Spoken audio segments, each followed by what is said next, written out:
you can be tough on tariffs, get the tariffs down that you face, and keep your tariffs high to get concessions out of your trading partners. And this, by the way, the Chinese have labeled as blackmail, which actually it is. Hi, I'm Jo Crawford, and welcome to Times Radio's Trump Report. Today, I'm joined by Diane Francis, editor-at-large for The National Post and author of the best-selling newsletter on geopolitics. Thank you for joining me on the Trump Report today. You're welcome. Good to be here. What did you make of Trump's tariff announcements yesterday, his so-called Liberation Day? Yeah, well, in my Substack today, I wrote my Substack newsletter. I wrote about the fact that, while tariffs were in the headlines, the real news underlying the headlines is the fact that Trump yesterday seized control of the world's trading system by weaponizing tariffs. This is a matter not of military strength or influence. What he has done is, again, because he's a businessman, applied business principles to foreign policy and geopolitics.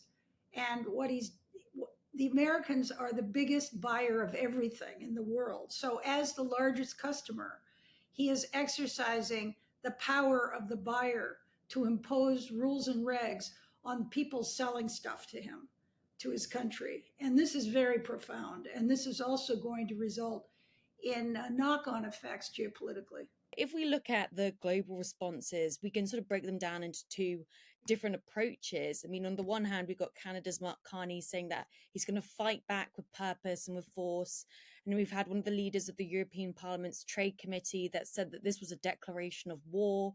But then on the other hand, you've got the UK's Keir Starmer, who said that he will face tariffs with a calm head. He won't have a knee-jerk reaction. I mean, what do you think is going to be the right approach to take here with Trump? You're going to have to negotiate with him. What he's done is he's set it up so that he's in charge. He has established higher tariffs than people imagined he would establish. This is to start the bargaining. So in other words, if you're Canada or the EU or China or anybody, you're facing a stiffer tariff penalty than you thought you'd get. So now you're going to say, okay, what do you want? And he's going to say, well, I want you to do this or that, and maybe I'll lower it a little bit. So he is now in the driver's seat, and he's going to push around the world, every country in the world that wants to do business with America. They all do, because he has set up this structure in this way, and because he has the power of being the major customer worldwide. When we look at, for example, the UK, we've seen that Keir Starmer has really prioritized solidifying that relationship with Trump.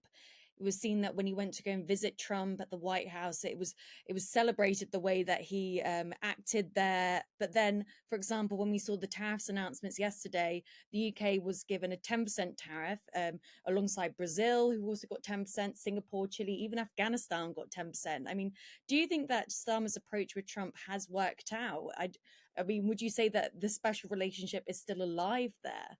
Well, I don't think there's any special relationship anymore with anybody. Look at Canada. He's beating up Canada, for goodness sake. What has Canada ever done to anybody, except be a laggard and a freeloader on military costs? However, join the club. So is NATO. I think that what we're looking at is he seized the global trade system. And he's saying, okay, my way or find another customer. And you know what? There isn't another customer with the credit rating and the size and the appetite for goods and services that the Americans have. So he's harnessing the buying power of America's global situation to extract benefits, to get countries to lower their tariffs. I think he will also be using tariffs for non-economic reasons. In other words, you want to lower your tariff, spend more on military. You want to lower your tariff, don't get in bed with another alliance and compete against us. You want to lower your tariff, our tariff, you lower your tariffs. This is how he's going to do it. It's very clever, but it's business 101. It's not foreign policy. And that's sort of the interesting thing here, is that on the one hand, you've got Trump saying that he's doing this because he wants to bring the US back to being this domestic manufacturing superpower. But then on the other hand, as you said, potentially he's using this as a tactic to get his way with trade deals and things like that. I mean, both can't be true at the same time, can't they? Well, they can. You can thread the needle in the following way. It's a good question. Is that you can be tough on tariffs, get the tariffs down that you face, and keep your tariffs high to get concessions out of your trading partners. And this, by the way, the Chinese have labeled as blackmail, which actually it is. Okay, let's make no mistake. However, the idea is the Americans will not allow tariffs against them or lower their tariffs without considering protectionism for their own jobs and factories. So the ultimate benefit that he's hoping for, which will partially but not fully be realized, is that he will hopefully reshore jobs and factories back to the United States, because the free trade era has cost America and Europe a lot, as the third world countries like China, India, and the others have, picked away at our economy by selling all kinds of stuff to us. And let's also not forget the fact there's a lot of cheating that's gone on. But then, if we look at trying to bring US trade back to America, domestic manufacturing and production, I mean, it's going to take years for that to actually be achieved, of bringing factories back to the US, for example. And then when we looked at tariffs last time, it was seen that actually a lot of the prices of steel and aluminium tariffs, for example, that came back and hit the cost of the American people. And we also saw that in terms of like the workforce size, it didn't particularly grow when we had those tariffs last time. Well, yeah, I mean, and he said on the record, I don't care if car prices go up. Americans, you're going to have to pay a little price here, because we're going to sort this out. We've been cheated, we've been lied to, and we're going to be top dog here, and we're going to start doing the pushing around.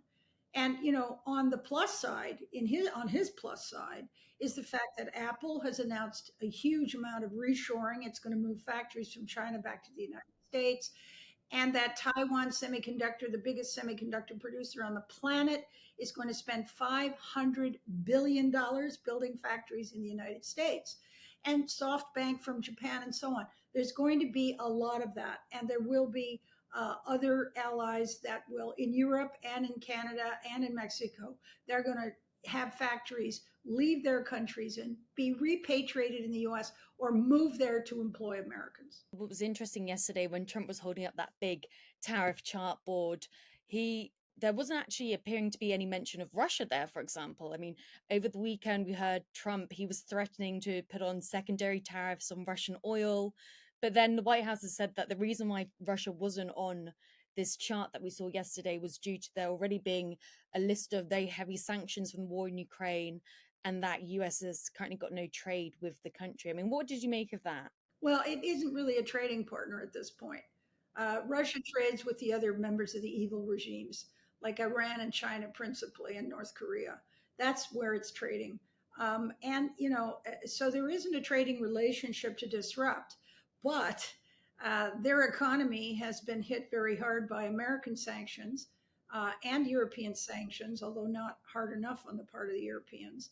And I think that there is a movement afoot inside the White House to actually go after the oil revenues of Russia, which would, of course, cripple it, stop the war. When we look at China, for example, they're looking at 54% tariff rate there, which included earlier tariffs that were applied by Trump. But for example, we're hearing from a lot of experts saying that actually this is going to really benefit China. Do you think that it will?